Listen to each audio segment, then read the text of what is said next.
everyone. Welcome to the first episode of the Entrepreneur's Cut. I'm your host, Rachna Dayal, and through this column, I aspire to bring to you interesting stories of entrepreneurship. And not just that, a glimpse of the person behind the idea or innovation. Entrepreneurship is tough, and the people leading these startups don't have an easy life, but they do so for the sake of passion, for the sake of making the world a better place, and they care deeply about impact. From being a corporate leader in Cisco for 21 years to being in business development for Hyperloop, being a strategic advisor to CEOs of many startups, he finally took the plunge himself into the deep end and is running his own startup now, Plethy. Hey, Raja, welcome to the show. So delighted to have you here. I'm thrilled to be here, Rachna, as the first entrepreneur in your new column. I'm absolutely thrilled to be here, and I wish you the very best in terms of readership of your new column. So to kick this off, Raja, tell us, who is Raja Sundaram? People do know you for your work, your startup, you're well known in the industry, but who's the person behind the name? I'm someone who is highly driven and motivated. I'm self-motivated. But in order for me to be driven and motivated, I need to believe in a cause. And the cause has to be a betterment of a business process, a business outcome, or just as I'm pursuing right now, humanity. If I believe in a cause, then it gives me the opportunity to wake up every morning and be focused on it. It also gives my entire team the opportunity to coalesce around the cause to make sure all of us, day in and day out, are doing what we need to further the cause. That is so inspiring, Raja. Tell us a little bit about your startup and the place where you put all your passion and all your beliefs in. Our focus is on driving outcomes for patients. What you begin to see happening in the marketplace is patients are being asked to manage themselves more and more, which means at home, they have to take care of themselves. We've all been to a dentist or a doctor and gotten those instructions, 6 sheets of paper, to go manage ourselves. The question is, how do we make it simple for people that they wake up every morning and do what they need to do to get better? So we focus our effort on acute care management. And how do we enable patients to manage themselves? You get into acute care, say, for example, a knee replacement for congestive heart failure. There are certain things you have to do every day. For example, in a knee replacement, not only do you have to take your meds, manage your pain, do your exercises at home, and track your symptoms, just to give you an example. And in addition to that, there are multiple moving parts. You have to go to a physical therapist. You will perhaps have home health care come home. You'll have to go back to your clinic visit and so on. Multiple points of coordination across the care delivery has to be taken care of. And the patient has to be reminded of what they need to do every day. And they have to be held accountable to do what they need to do. So we decided to focus on enabling patients in acute care to manage themselves at home. We have taken our platform, which has a combination of a sensor that's wearable twice a day, not continuous, a simple app on an iPhone or an Android, and really data-driven outcomes, quantifiable recovery metrics along the episode of care. And we focus this on musculoskeletal care. Musculoskeletal care really is your joints. Think about it as ankle, knee, hip, ACL, MCL, rotator cuff, lower back pain, and so on. And what we really focus on is get patients to manage their care at home, give recovery insights to clinicians in real time. As we progress in musculoskeletal and the success that we are seeing in the marketplace, we will be able to expand to other acute care conditions. And we've already piloted some, we want to do more. So from what I understand, you really are outcomes focused, and the need space that you're filling has been highlighted so much more in the last year and a half with COVID, where we had to manage more and more, at home. Raja, could you share some pivoting moments in your entrepreneurship journey? And while you're describing that, I'm curious to know how many times did you actually die in the process? Because it's hard, isn't it? It certainly is, because in healthcare, it's about change management. You have to understand that clinical processes exist and you're bringing something new. It's about change management. It's change management to patients, it's change management to clinic, it's change management to payers in terms of looking at metrics and how they change workflow. And our goal has to be how simple we make this entire journey. So, a couple of things for us. Uh, Pivotal moments was seeking to understand, first of all, what problem to solve. Because look, in healthcare, everyone gravitates towards chronic condition.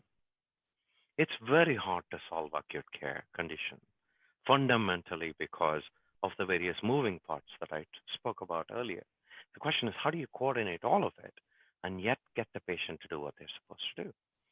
The hardest part of our journey, as I've come to learn, is really two things: patients, patients, and patients. Number one, how do you get patients not just taking their pill and recording their pain, but to actually do home exercise protocols twice a day? Get them off the couch and go do your exercises. That required a lot of really tiny, tiny steps in how we went about designing our solution, both for ease of wear, ease of use, and also looking at how do we behaviorally map them and motivate them the way they want to be motivated and not do a peanut butter approach across the board. The second area for us was clinic workflow. Look, doctors are very busy. The nurses are very busy. The physician assistants are very busy. We are now incorporating a new care model into their process. Because in the past, all they did was call into the patient a few days after surgery to check on them, either 24 hours later or 3 days later. If it's a surgical patient, as an example. Mhm. And then they see them 4 weeks to 6 weeks after surgery. If it's a non-surgical patient, the only other touch point is when they come back to the clinic for their next visit. And a month, month and a half has gone by. And so, how do you introduce something new into this workflow? And how do you do it in a way that is non intrusive and make it simple for them to do? So, it's not about technology at this point, it's about business process and workflow. Yeah. This journey of being an entrepreneur, to the point that you were asking about how many times did I die? Many. Look, it's not for the faint of heart. And this journey is fraught with its risks every step of the way. If you build it, they won't come. That's not how product market fit works. You already know that. You have to ensure that you're solving the right problem. It has to be a real headache that you solve. It has to be solved in a way that users want to use it, buyers want to buy it. And again, going back to workflow, it works seamlessly in the current business process. This journey has been fraught with, like I call it, uh, good hours and bad days, or bad hours and good days. I mean, it just is a mix of them all. Every day is a new day. It's a great learning opportunity. The second part of the journey of entrepreneurship that is fraught with risk is the journey of fundraising. Because all the way from when you have an idea that's on a napkin to you have your first minimum viable product or your MVP in place, to your first set of client trials, to then scaling, every step of the way you're raising. You're asking others to believe in you and your team and your hard-earned money and their hard-earned money into this business proposition with the intent of having a good exit or an outcome or a liquidity event. That's a difficult journey.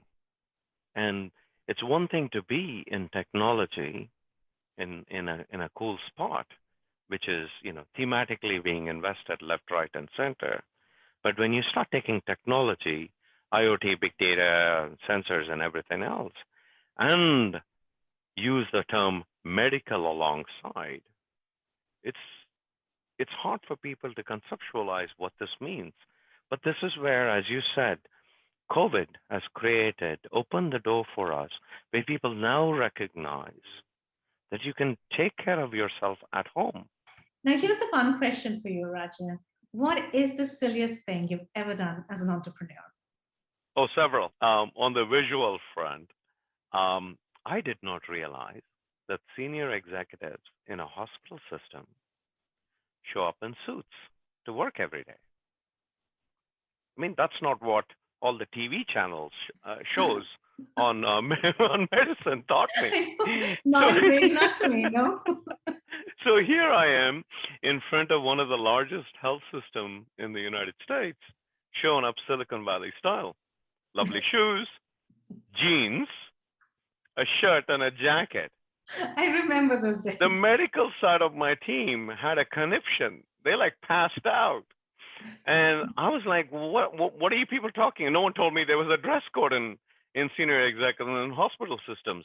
And they all showed up in suit and ties. Now, I've spent a lifetime in suit and ties. It is not like for lack of having one or a few. I mean, I would have never known. Now for the verbal. The verbal aspect is, look, I've never pretended to be a doctor. I've never pretended to be an absolute expert in musculoskeletal care. That's why I have a fantastic team around me.